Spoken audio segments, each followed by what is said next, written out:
China. Vamos a conversar de la gira del presidente brasileño a China, de las declaraciones y de los vínculos, los países con los que se está reuniendo el presidente y también su ministro de Relaciones Exteriores con el profesor de Relaciones Internacionales de la Universidad Federal ABC de Brasil, de Sao Paulo, Gilberto Maringoni. ¿Cómo está, profesor? Estoy muy bien, buenos días a todos los que nos ven. Muy buenos días a usted, que se conecta con toda Latinoamérica a través de DNews para hablar de las declaraciones en búsqueda de un G20 por la paz. Así lo ha llamado Lula da Silva en su visita a China. La idea de construir un grupo de países que no tienen nada que ver con la guerra, que no quieren la guerra y que quieren construir la paz en el mundo. ¿Qué le ha parecido a usted, primero, en general, la visita de Lula a China? Bueno, la visita de Lula a China con más de 200 empresarios brasileños, más de 39 parlamentares, 3 gobernadores, fue una visita de Estado en grande estilo y contrasta mucho con la visita de Lula hace un mes y pico a Washington, cuando fue en un día y volvió en otro. Como se habla en Brasil, bate y vuelve, va y vuelve inmediatamente. Tuve una entrevista con Joe Biden por 1 hora y media y poquísimas cosas resultaron de este encuentro. Fue solamente un aporte de $50 millones para el Fondo Amazónico. Es muy poco para una relación entre Estados Unidos y Brasil. Y la relación con China, Lula sale de lá con la perspectiva, con la posibilidad de inversiones muy importantes en infraestructura, inversiones productivas en la área de energía, y una visita en que hubo un gran destaque, una grande atención a Lula por parte de la prensa china, la prensa oficial, la prensa de Estado. Entonces, el encuentro de Lula es la tercera vez que Lula va a China y a diferencia de las dos anteriores, en 2003 y 2007, China era solamente un parcero, era solamente una relación comercial.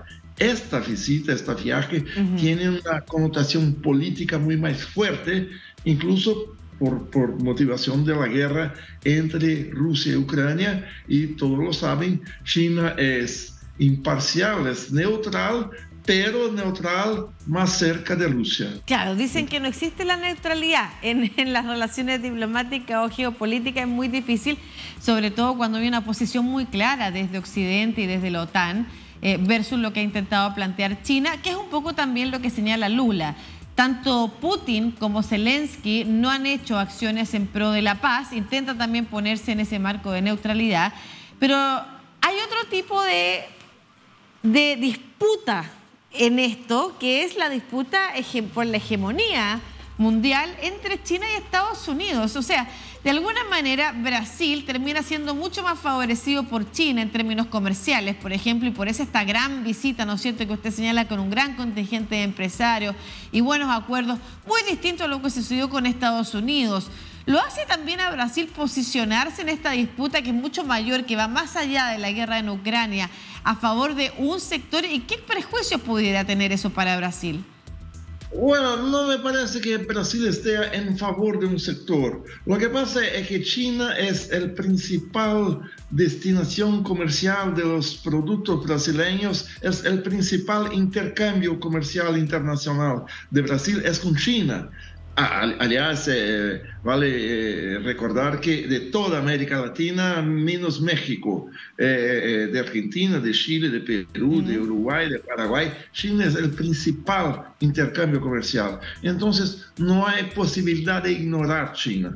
Y después Estados Unidos. Pero Estados Unidos muy abajo, con la mitad de lo montante en dólares del intercambio comercial. Entonces, es casi natural que Lula tenga esta deferencia, esta atención toda con China.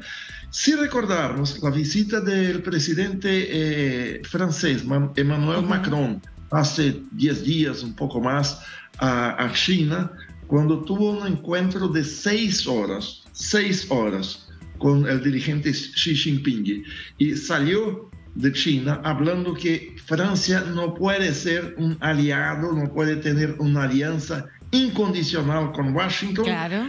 Esta declaración es muy más radical do que la de Lula. Pero la de Lula, como es un líder latinoamericano, el latinoamericano, como se dice en Estados Unidos, el backstage de Estados Unidos. El patio trasero. Exactamente, el patio trasero de Estados Unidos, no sabía en español cómo era la palabra. Esto aparenta ser muy más contrastante, muy más radical, pero no. La palabra de Macron son muy más radical. Sí, Dijo, claro. Francia no puede ser aliado incondicional de Washington. Y Francia tiene problemas con eso y la guerra no dije respecto a Francia.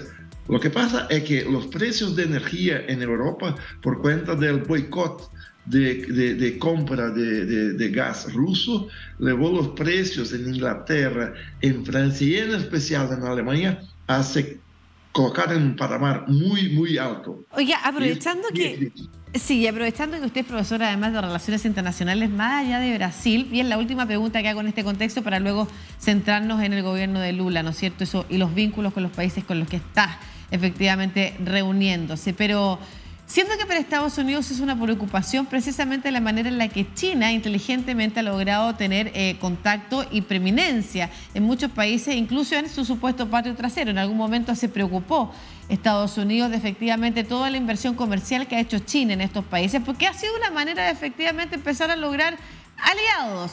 No se equivoca Estados Unidos, independiente de que las reacciones de Macron hayan generado un cisma, ¿no es cierto?, dentro de la OTAN, independiente de las relaciones comerciales bilaterales que pueda tener entre Brasil y China. ¿No se equivoca Estados Unidos también al dejar que siga avanzando China en estas relaciones comerciales?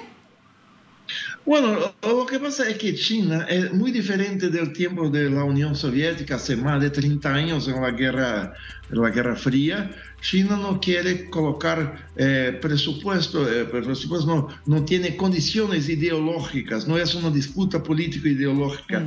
China empezó como una disputa comercial. Ahora sí, con la guerra, esta disputa comercial se transforma en una disputa política por aliados en la guerra de Rusia. Lo que el presidente Lula habló de constituir un grupo, de una alianza de países neutrales, y sabemos que la neutralidad es muy complicada, claro, en términos internacionales, pero más neutrales posibles para negociar la paz, es algo muy importante. Los chinos lo hicieron y los Estados Unidos y Ucrania lo ignoraron, exacto, así como Europa. Y Lula criticó también Estados Unidos, criticó Ucrania, criticó a Putin, a Rusia, y criticó a Estados Unidos y Europa. Entonces, la guerra de Ucrania no es una guerra entre dos países, es una guerra de blocos mundiales. Por eso la visita tiene un componente político muy fuerte. Claro, no por Lula, pero por la situación. Claro, va mucho más allá de las relaciones bilaterales y sobre todo comerciales entre Brasil y China. Lo conversábamos hace un tiempo con analistas, diversos analistas efectivamente, por qué el mundo, la OTAN, Europa, el mundo occidental, ¿no es cierto?, la OTAN y Estados Unidos en particular, habían ignorado la propuesta de China y en algunos casos nos decían, parece que en realidad no les interesa la paz, sino que lo que les interesa es deteriorar a Rusia y dejarlo completamente disminuido, y van a continuar con la guerra hasta que eso suceda. La posibilidad de efectivamente avanzar a un G20, algo que se ha ido articulando con fuerza. China ha hecho un gran trabajo diplomático al lograr que desde Francia, por ejemplo, el presidente Emmanuel Macron haya cedido a conversar, como usted señalaba, larga cantidad de horas sobre la propuesta de diálogo de paz. Brasil, por otro lado, que es una potencia mundial, también no se puede desconocer, y otros países. ¿Cree que es posible armar un tercer bloque en torno a esta disputa? Está Rusia, por un lado, ¿no es cierto?, con sus aliados entre comillas, porque China hasta el momento no le ha entregado armamento. Está la OTAN, Estados Unidos, por otro, Europa apoyando a Ucrania. ¿Es posible que efectivamente surja con fuerza este tercer elemento, este tercer grupo? No sé, es posible, en general todo es posible, pero lo que pasa es que hay que tener tiempo. La guerra no va a finalizar, a terminar mañana. Lo que va a hacer pasar con la Alianza Occidental. esta tendencia de Francia de alejarse un poco, de mostrar su descontento con Estados Unidos, ¿es una tendencia de Alemania, por ejemplo, de Italia, de otros países? O sea, ¿hay una unidad sólida entre la Alianza Occidental o no? Este comportamiento al interior de la OTAN va a ser decisivo para la posibilidad o no de existir una negociación diplomática como la que propone China o la que propone Lula. Yo sé que la proposición de China tiene mucho más fuerza por la importancia, el rol que China tiene en el mundo, lo que es la de Lula. La de Lula es solamente vamos todos sentarnos a conversar diplomáticamente y tal. China colocó puntos concretos para que la batalla, la guerra termine inmediatamente y los países pasen a conversar. Los Estados Unidos y la OTAN quieren una derrota incondicional de Rusia para conversar sobre la paz. Claro, finalmente hoy día el ministro de Relaciones Exteriores brasileño recibe a su par ruso, a Lavrov, a Sergei Lavrov, ¿no es cierto?, a su par ruso. ¿No hay posibilidades de empezar a observar que Brasil, y que eso pudiera tener un costo para el país, está inclinándose en esta política, en este conflicto mundial a favor de un sector que no es precisamente el más popular para las democracias liberales? Bueno, no sé, porque Brasil tiene relaciones con Rusia tranquilas.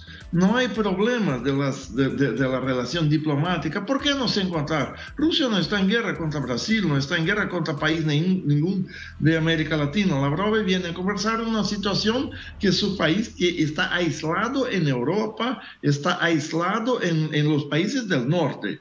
En el sur del mundo, Rusia no está aislada. Hay descontentamiento, pero no aislamiento. Brasil importa fertilizantes de Rusia en gran volumen y el agronegocio, el sector agrícola de Brasil, no quiere distanciamiento entre Rusia y Brasil para no impedir la importación de estos insumos agrícolas. Entonces es una cosa normal, claro, una situación de guerra es tenso, pero no debería ser anormal. Brasil conversa con Estados Unidos, visita China, habla con Zelensky. Lula habló con Zelensky hace un mes y habla con Lavrov. El problema es que todo en América Latina, todo que va a descontentar Washington, se torna casi una crisis. No hay esta situación de crisis. La conversación no es normal porque los tiempos no son normales, pero debería ser algo tranquilo. Perfecto, una especie de no alimento activo, como han llamado algunos, a precisamente no posicionarse por uno u otro bando. Muchas gracias, siempre un gusto conversar con usted, profesor Gilberto Maringoni, experto en relaciones internacionales de la Universidad Federal ABC de Brasil desde Sao Paulo. Que esté muy bien, muy buen día. Gracias a usted, buenos días.